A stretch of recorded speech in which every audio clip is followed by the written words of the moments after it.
Olá, feliz 8 de março, feliz Dia das Mulheres. Um dia ainda chegará que não precisamos ter dias para lembrar que todo ser humano merece respeito, amor, consideração, paz. Estamos a caminho, um dia chegaremos lá.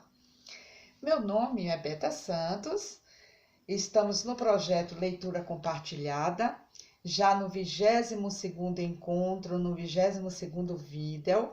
O livro que estamos lendo é o Quinto Evangelho, a Mensagem do Cristo segundo Tomé, com notas e tradução de Humberto Roden, a sua interpretação, por sinal, maravilhosa. E hoje estamos caminhando para o 35º Dizer de Cristo, Sentença de Cristo, transcrita pelo apóstolo Tomé. Vamos lá? Jesus disse: ninguém pode penetrar na casa do forte e prendê-lo, se antes não lhe ligar as mãos. Só depois pode saquear-lhe a casa. Humberto vem, traduz e interpreta da seguinte forma: quem é esse forte?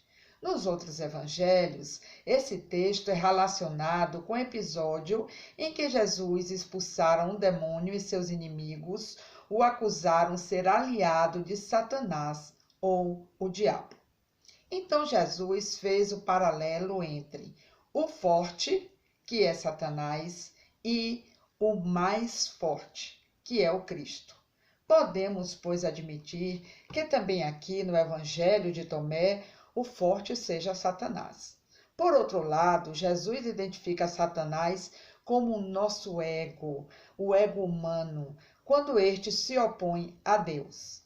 Assim, no caso de Pedro, cujo ego é chamado Satanás, cujo ego é também chamado Satanás. Também Judas, quando descrente das palavras de Jesus, é chamado diabo, palavra grega equivalente ao hebraico Satã, que quer dizer adversário.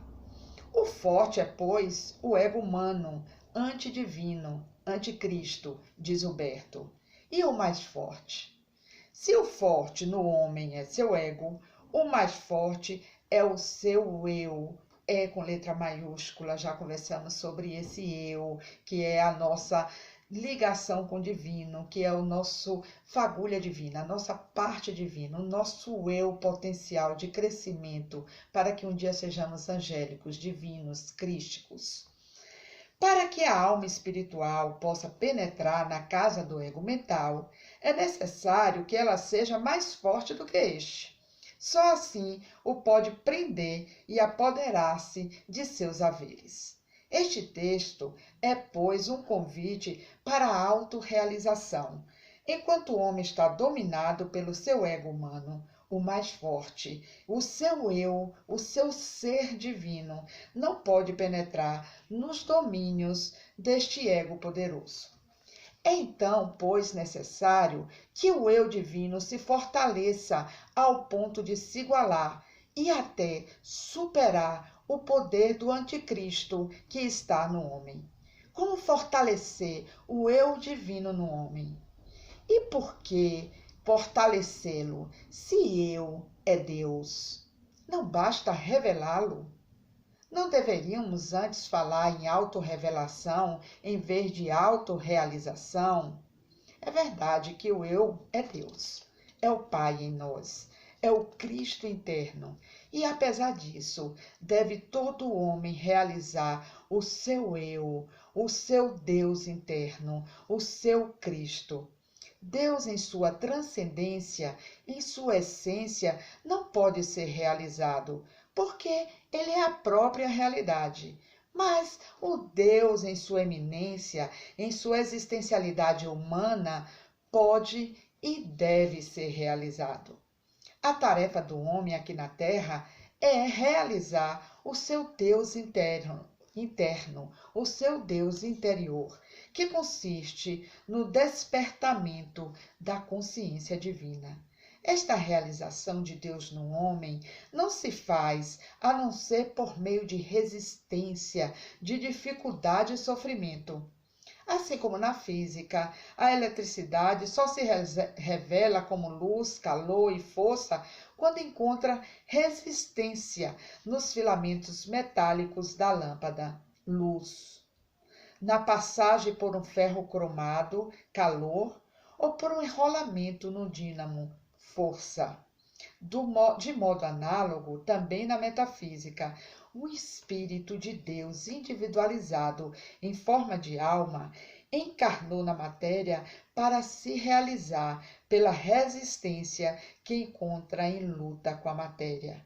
Quando a alma é derrotada pela matéria, ela se extingue, mas quando ela é vencedora da matéria, ela se realiza plenamente. Quanto maior a resistência, ou seja, o sofrimento, e quanto maior foi a superação da matéria, tanto mais se fortalece e realiza a alma.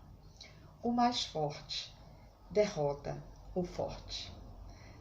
Que nós deixemos o mais forte dominar a nossa natureza, vençamos este forte terreno egóico, material, para que possamos viver a vida eterna em liberdade, fraternidade e felicidade.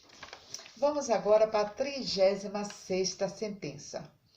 Disse Jesus: não andeis preocupados da manhã até a noite e da noite até a manhã, sobre o que haveis de vestir. Humberto Roden vem e nos diz: os outros evangelistas referem essa mesma preocupação dos profanos com mais palavras.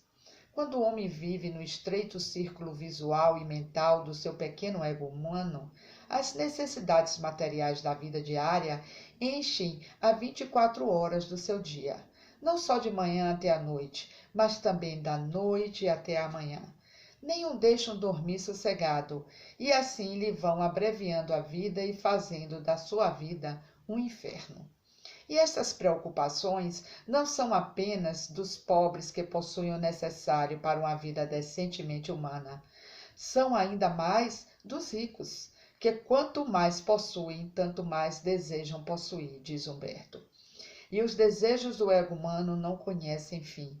O homem profano vive no eterno círculo vicioso. Quanto mais tem, tanto mais deseja ter. As estatísticas provam que a imensa maioria dos suicídios ocorre entre as pessoas ricas. Dificilmente um pobre se suicida por ter fome, mas muitos ricos se suicidam por fastio, porque o excesso do ter, o de querer ter, geram um tormento insuportável. Os grandes mestres espirituais da vida não recomendam não ter nada, mas ter o necessário para uma vida decentemente humana. Se não recomendam a posse, permitem o usufruto. Jesus nunca foi milionário, nem tampouco mendigo, e nunca lhe faltou nada. Até andava tão bem vestido que, na hora da sua morte, 4 soldados romanos repartiram entre si as vestimentas do crucificado, e ainda sobrou a túnica inconsútil sobre a qual lançaram sorte. O que há de estranho e dificilmente compreensível na natureza do Nazareno é uma espécie de matemática cósmica referente aos bens materiais necessários à vida terrestre. Não recomenda a sua aquisição mediante um alfafante lufa-lufa, como fazem os profanos, mas afirma que todas as coisas necessárias nos serão dadas de acréscimo, isto é, de graça, sem nenhuma caça frenética, fanática, suposto que o homem estabeleça, dentro da sua consciência, um centro de sucção, em virtude do qual essas coisas materiais sejam atraídas, quando misteriosas leis cósmicas ou divinas entram em ação. Sendo que todas as coisas da natureza têm, por assim dizer, um polo inconscientemente negativo, e sendo que o ego humano representa um polo conscientemente negativo, dá-se uma espécie de repulsa automática entre o negativo da natureza e o negativo do homem-ego. Mas, se o homem passar do polo negativo do seu ego para o polo positivo do seu eu divino, então se dá uma atração natural entre o positivo consciente do homem e o negativo inconsciente da natureza. Sabemos que tal lei existe na física da eletricidade. E por que não existiria na física e na metafísica da divindade? Isso ele pergunta. E ainda vem e nos diz. Vamos lá, passar a página. O que nos traz? Nessa ignota matemática de Jesus, as coisas necessárias não vêm do esforço humano, mas de uma força divina. Basta que o homem conscientize e assim mobilize essa força cósmica do além. E então a natureza se encarrega de canalizar para dentro da vida humana todas as coisas necessárias. Essas coisas geralmente já existem no seio da natureza ou na sociedade humana, mas somente são canalizadas para dentro da nossa vida quando estabelecemos em nossa alma essa força de atração, essa consciência do reino de Deus e sua harmonia. Harmonia essa que no texto grego se chama de kaioskini e em latim justitia. Nossa conscientização não é a causa, mas apenas a condição necessária para o advento dessas coisas. A causa é o próprio Deus e seu mundo cheio de harmonia e complementaridade. Mas a nossa consciência espiritual deve mobilizar essas forças cósmicas do além para que elas sejam canalizadas até nós. Somente um homem intensamente cristificado compreende intuitivamente essa misteriosa matemática e logicidade do reino de Deus. Completa então Humberto. Vamos fazer um resumo. O que é que Humberto está nos dizendo, traduzindo as palavras de Cristo? Que tudo que nos é preciso, tudo que nos é necessário, se nos abrirmos ao eu divino, nos será dado, e que nós tenhamos olhos de ver, ouvido de ouvir, sentimentos de sentir os presentes que o divino nos dá, e aproveite essas oportunidades de crescimento evolutivo no amor do nosso Senhor Jesus Cristo. Eu desejo para vocês um lindo Dia das Mulheres, mas que todos os dias sejam dias da humanidade, ser amor, ser paz, da humanidade vivenciar as virtudes divinas. Um ótimo domingo para vocês. Até lá!